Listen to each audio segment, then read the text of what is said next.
America has dominated global finance since the end of the Second World War, when the current system was built. Designed to establish the economic foundations of peace on the bedrock of genuine international cooperation. But the economic disaster caused by the coronavirus pandemic could signal a new chapter in financial history, with America's leadership called into question. COVID-19 has shown that America is failing to sort out its own affairs at home, let alone provide global leadership. $484 billion for loans after the first round of funding ran out. Another huge spike in unemployment claims. With a vacuum emerging at the top of the financial order, China is vying to compete for greater control. This is not a case of China becoming Wall Street overnight. The crisis has provided China with an opportunity to show what it's capable of doing, which, in the long run, will tip the balance of power. In global finance, America is king. It controls the world's financial plumbing and accounts for almost a quarter of the world economy. The dollar makes up most central bank reserves and is the currency of international trade. 80% of global supply chains use dollars, which gives America significant power. Whoever controls the flows of money at the end of the day controls a lot of things in the economy and ends up being the puppet master of a lot of things that go on around the world. China hopes to correct this imbalance. There is a growing call from the international community for reforming the global economic governance system, which is a pressing task for us. It already has the world's second largest economy. Its banks are enormous. The banking sector has been growing fairly steadily for the past 10 years, while in America, bank assets have remained relatively stable. And with European banks' assets falling, Chinese banks now have more assets than those in Europe or America. But most of their business is within China.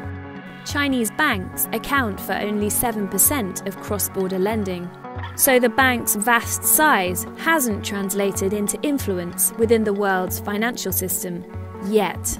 Its banks are becoming more active overseas.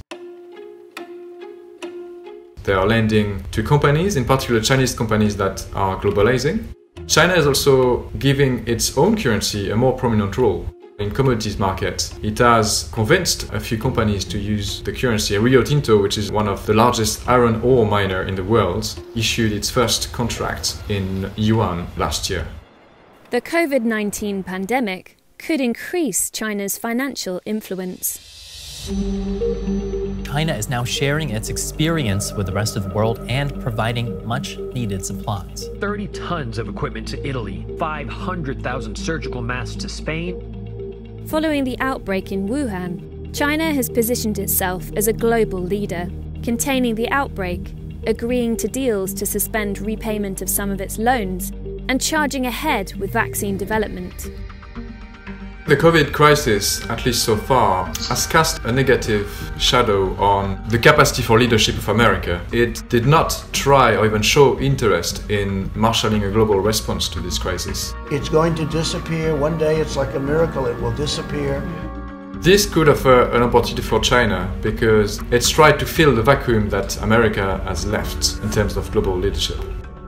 China's tough response to the crisis and the growing size and depth of its financial markets have helped convince investors it's a safe bet, even as COVID sent other markets crashing. While emerging markets saw the value of bonds plummet earlier this year, China's government bonds remained stable, which is a good gauge of trust in a country's economy. So China has the second biggest bond market in the world. COVID provided the first tests that this bond market could resist a crisis in a way that typically emerging market bonds don't. It shows investors trust China as an economy that they don't think it's going to collapse overnight. As well as improving its reputation with international investors, China hopes to increase its hold over how money moves around the world. America has huge influence over the current system, thanks to SWIFT, the world's largest network for transferring money. It's a messaging system that allows financial institutions to communicate. It's meant to be geopolitically neutral. But because a majority of SWIFT transactions are in dollars, and these are routed through New York, America has used the system to choke its adversaries. Russia feared being excluded after its invasion of Crimea, and some Iranian banks were blocked from using the system in 2018 to enforce US sanctions. So SWIFT is based in Belgium, so it is supposed to be neutral. However, America has a strong influence over it. America can also threaten SWIFT with sanctions if SWIFT does not do what America wants. This is very upsetting for its allies, which would rather the system stays neutral and for the benefit of everyone. For now, China can't hope to challenge America's dominance of SWIFT. Instead, Chinese companies are targeting a different part of the financial system, the way in which consumers spend their money. Most consumer payments rely on American giants Visa and MasterCard. But Chinese tech companies have developed a series of apps that disrupt this system. Rather than using bank accounts or credit cards for transactions, consumers load money into digital wallets.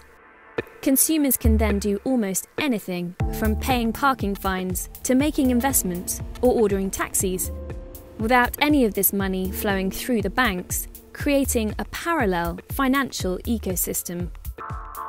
This is potentially very disruptive to the financial system. It changes the way the money moves around the world. It empowers a new set of companies which are so big that even the Chinese government is scared of them.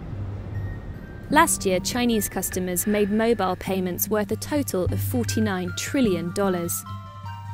And the two main Chinese companies offering this tech, Tencent and Ant Financial, are enormous, with 1 billion users each. COVID-19 may increase their reach. People are doing more shopping online, trying to stay away from cash, which is seen as a potential contaminant. And this is all to the benefit of electronic payment firms. Ant Financial and Tencent are already expanding overseas.